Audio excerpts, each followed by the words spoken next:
नमस्कार, मैं ज्योति श्रीवास्तव और आप देख रहे हैं सी न्यूज भारत। उन्नाव से एक ऐसा मामला सामने आया है जिसने रिश्तों और भरोसे पर गंभीर सवाल खड़े कर दिए हैं। आरोप है कि सरकारी नौकरी मिलने के बाद एक सहायक अध्यापिका ने अपने पति से दूरी बना ली और अब मामला विवाद और आरोप प्रत्यारोप तक पहुंच गया है। उन्नाव जिले में एक वैवाहिक विवाद ने तूल पकड़ लिया है, जहां पीड़ित अमित कुमार ने अपनी पत्नी ज्योति रावत पर गंभीर आरोप लगाए हैं। अमित कुमार का कहना है कि उन्होंने प्राइवेट नौकरी कर संघर्षों के जरिए अपनी पत्नी को पढ़ाया, लिखाया और सरकारी नौकरी के योग्य बनाया। जानकारी के अनुसार ज्योति रावत को वर्ष 2019 में सहायक अध्यापिका के पद पर नियुक्ति मिली थी।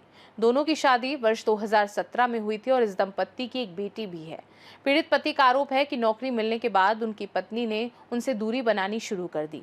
धीरे धीरे ये दूरी इतनी बढ़ गई कि अब मामला पूरी तरह विवाद में बदल गया है। अमित कुमार का ये भी कहना है कि उनकी पत्नी ने उनके खिलाफ दहेज प्रथा और मारपीट जैसे गंभीर आरोप लगाते हुए मुकदमा दर्ज करा दिया है। इसके चलते उनकी सामाजिक और व्यक्तिगत स्थिति पर गहरा असर पड़ा है। पीड़ित के मुताबिक उन्होंने अपनी पत्नी के उज्जवल भविष्य के लिए हर संभव संघर्ष किया, लेकिन अब वही रिश्ता उनके लिए परेशानी का कारण बन गया है। उनका कहना है कि वर्तमान स्थिति में उनका वैवाहिक जीवन पूरी तरह टूटने के कगार पर है।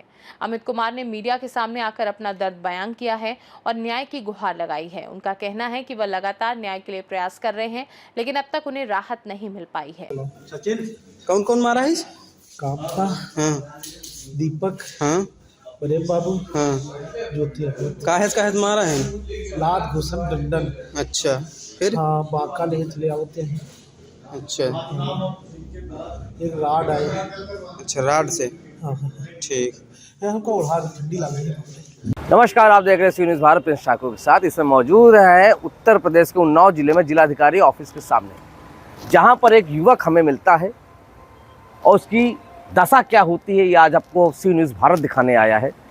क्या शादी विवाह आज की दुनिया में खेल हो गए हैं, जहां पर एक युवक अपनी पत्नी के ऊपर आरोप लगाता है कि मेरी पत्नी ने मेरा साथ शोषण किया है, मुझे यूज़ किया है, मेरा परिवार बर्बाद किया है, मेरे बच्चे बर्बाद किए हैं, मेरे माँ बाप को बर्बाद किया, मेरे बहनों को बर्बाद किया और मेरी बीवी गवर्नमेंट एम्प्लॉय है।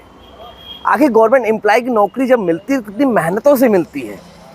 और जैसे कि युवक ने बताया है कि मैंने अपनी बीवी की नौकरी लगवाई, पैसा इन्वेस्ट किया। शादी के पहले वो कुछ नहीं करती थी, शादी के बाद उसकी लाइफस्टाइल, मैं LIC का एजेंट हूँ, LIC के एजेंट में मेहनत करने के साथ किसानी भी करता हूँ और मैंने पैसा लगाया और उसको टीचर की जॉब दिलाया।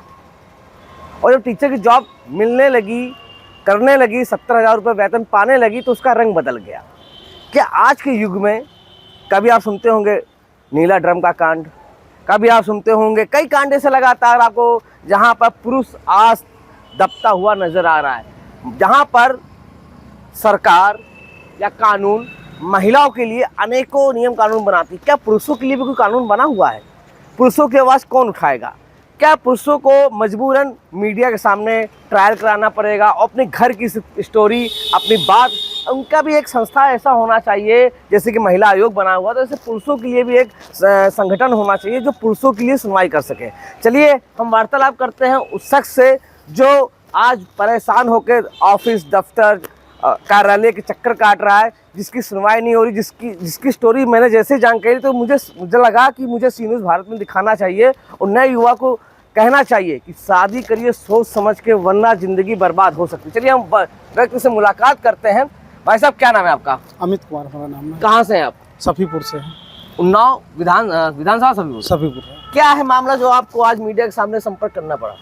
हमारी पत्नी जो है इतने टाइम वर्तमान में शिक्षक है और जो है वो 2017 में शादी हुई थी और जो है मैं सिंगल परिवार से हूँ, पिताजी है नहीं हमारे। और जब मैं 4 बहनें, हम 4 बहनों को जो है पढ़ाई रोक के हमने अपनी पत्नी को पढ़ाया। आज जो शिक्षक बन के हमको दर दर की भटका रही है और जो है कह रही है कि जो है हम तुमको तलाक दे देंगे। 2017 में शादी हुई थी, 2018 में जो है उसकी जॉब लगी। हम सारा पैसा जो है उसकी पढ़ाई पे लगाते रहे। 4 बहनों की पढ़ाई बंद कर दी, उसकी पढ़ाई पे सारा, हमने कहा तुम अपनी ख्वाहिश पूरी कर लो। फिर उसके बाद जो है टीचर बन गई। 2019 में जो है एक बेटी ने जन्म लिया, सारा कुछ ठीक ठाक चल रहा था। 2022 में बिना बताए अपने मैके चली गई। उसके बाद जो है हम कई बार लेने गए और लेने के बावजूद परिवार वालों ने हमको धमकाया, उसने भी धमकाया। फिर जो है हमको झूठी केस में जो है हमको हमारे ऊपर जो है दहेज उत्पीड़न का केस लगाया, हमने विदाई का जो है डाला। उसके बाद में फिर भी जो है हमारे साथ बराबर अन्याय होता रहा। कई बार जो है हमको मारने की कोशिश की गई और जो है हमको हमारा एक्सीडेंट भी करवा दिया गया। एक बार मैं स्कूल मिलने गया था, वहाँ पे हमारा एक्सीडेंट करवा दिया गया। हम 1 साल जो है हमारा इलाज होता रहा। उसके बाद जो है हम जो है फिर 2026 में 21 जनवरी 2026 को हमारी बेटी का जन्मदिन था। उसके बाद जो है कहने लगी कि जो है आप जो है आइए, आने के बाद में सारा सुलझ लिया जाएगा ये मामला यहीं पर आकर के। आपको अपने मैके बुलाती है कौन से सन में? 21 फरवरी 2026 में। 2026 को आपको अपने घर बुलाती है। उसके बाद क्या होता है?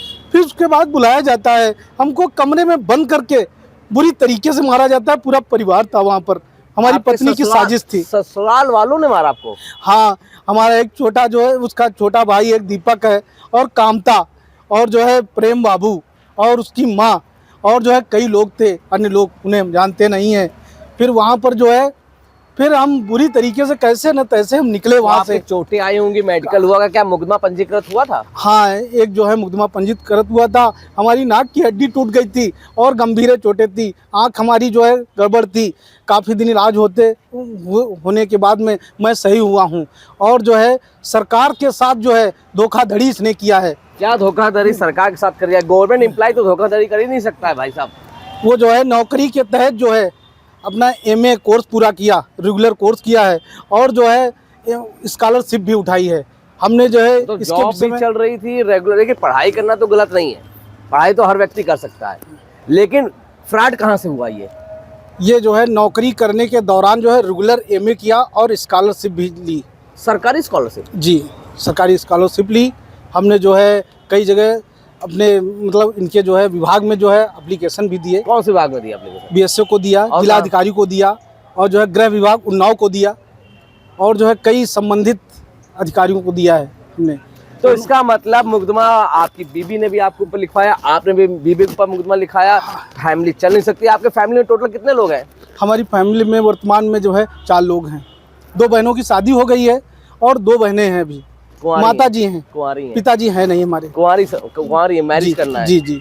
तो क्या बीबी कहती थी कि जो आप अपनी फैमिली को ध्यान मत दीजिए, जो भी चीजें हैं हमारे साथ हिसाब से एडजस्ट करिए? हाँ, वो कहती थी। आखिर क्या वजह होगी जो आज बीबी आपसे भागे? कुछ तो गलती होगी आपके साथ है, आपने कुछ गलत किया होगा ऐसे जो बीबी आज अलग रह रही है। क्या वजह है आखिर ऐसे? उसका कहना था कि जो है हम अकेले रहेंगे, आप हमारे साथ अकेले रहिए और जो है बहनों को पढ़ाइए मत और जो है माता जी उनको संभालें। तो हमारा क्या फर्ज बनता है? पिताजी नहीं है तो हम किसके सहारे इनको हम छोड़ दें? माता जी हमारी वृद्ध हैं। तो मुझे कुछ SDM वाली चल रही है कि वो बेचारा किस तरीके से व्यक्ति SDM बनाता है, बाद में वो SDM मैडम ही छोड़ देती। तो वो स्टोरी मिलती जुलती है आपसे, लगता है कुछ मुझे जी। तो क्या कहना चाहते हैं आप चैनल के माध्यम से कि मैरिज आज के युग में लड़कों को मैरिज किस हिसाब से करना चाहिए? क्योंकि आपकी ज़िंदगी तो मुझे लगता है एकदम डेड हो चुकी है जी और कुछ बचा नहीं है। मीडिया ट्रायल पर आप आए हैं, देखते हैं आपको कितना इंसाफ मिलता है और बीबी के ऊपर कितनी कार्रवाई होती है। तो बीबी क्या चाहते हैं कि आप उसके ऊपर कार्रवाई, उसकी जॉब टर्मिनेट हो? जी बिल्कुल। कैसे टर्मिनेट होगी? क्या उसने किया ऐसा फ्रॉड जो उसकी जांच होनी चाहिए? वही जो 420 इसने किया है, निष्पक्ष जांच होनी चाहिए। तो सरकार के साथ इसने 420 जी जी जी स्कॉलरशिप लेके। जी। इसके अलावा इसके अलावा जो है उसकी जांच होनी चाहिए, सारे सबूत सामने आ जाएंगे। आपने और भी कहाँ प्रार्थना पत्र दिया? हमने कई विभागों का एप्लीकेशन दिया है। कहीं से आश्वासन मिला? हमको BSA साहब ने आश्वासन दिया है कि जो है ठीक है, देखो हम लेटर बनाएंगे। आपको क्या लगता है आज के युग में उत्तर प्रदेश में योगी बाबा का हंटर बराबर चल रहा है, जहां पर आपने देखा अच्छे को सुधार दिया, एक SDM वाला वो मामला भी उठा था, तत्काल सुधारा गया, तो आपको ये मामला बहुत संदिग्ध है। क्या लगता है कि ये मीडिया के माध्यम से आपके साथ इंसाफ होगा? हाँ, हो सकता है, हमारी उम्मीदें हैं। हम किससे उम्मीद है आपको? मीडिया से ही उम्मीदें हैं। नहीं, सरकार से। बाबा जी हाँ, जो है सरकार से मीडिया तो आपकी आवाज उठाने आई है सर। सरकार से उम्मीदें हैं। हो सकता है विभाग ही जो है कार्रवाई हो, उससे जो है वो सहारा मिल जाए। और जो है हमको पुलिस ने जो है आश्वासन दिया है। पुलिस मदद कर रही है आपकी? जी बिल्कुल मदद कर रही है हमारी। देखिए इस समय हमारे पास जो युवक खड़ा हुआ है पीछे आप देखिए जिलाधिकारी कार्यालय है। जिला कार्यालय के बाहर हमें एक व्यक्ति मिलता है जो अपनी आप बीती स्टोरी सुनाता है कि मेरी बीवी जो कि 70,000 रुपये कमाती है आज मुझे छोड़ के चली गई, जिसको जॉब लगवाने में उसको तैयार करने में उस सबसे बड़ा योगदान हमारा है, मतलब उसके हस्बैंड का है, जिसने दिन रात मेहनत करके अपनी बीवी को उस काबिल बनाया और आज एक प्लेटफॉर्म पर गवर्नमेंट एम्प्लॉय बन गई है। अब सवाल है इस युवक के 2 बहनें हैं, कुंवारी हैं, जिसकी जिम्मेदारी इसी शख्स के ऊपर है। आखिर इसके साथ इंसाफ कब होगा? ऐसी खबरों के लिए आप बने रहे प्रिंस ठाकुर के साथ। जय हिंद। ये मामला केवल एक परिवार का निजी विवाद नहीं बल्कि उन जटिल परिस्थितियों की ओर इशारा करता है जहां रिश्तों, आरोपों और कानूनी लड़ाई के बीच सच्चाई तलाशना एक बड़ी चुनौती बन जाता है।